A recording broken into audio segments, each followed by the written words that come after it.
তোমার দপ্তরে চারপাশে ধন্য, যার দৃষ্টি জোড়ে তোমার রূপের মুগ্ধতার জয়গান।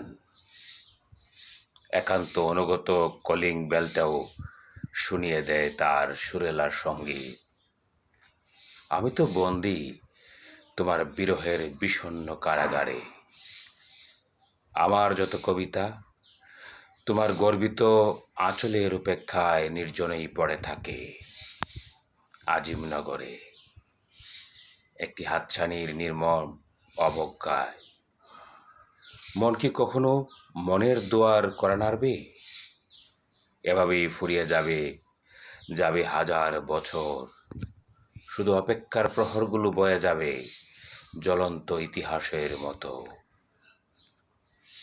কেন তবে পীড়িত প্রশ্নের এত ভিড়?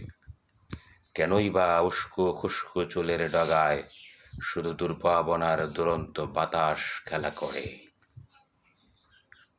চাঁদের রূপালী আলো ছুঁয়ে ছুঁয়ে যায় কুশিয়ারা থেকে কালনি, কালনি থেকে বেড়ামোহনা, বেড়ামোহনা থেকে শীতলক্ষা পর্যন্ত। আর মেঠোপথের ধূলিকণাও ধন্য হয় তোমার পদযুগলের পবিত্র মায়ায়।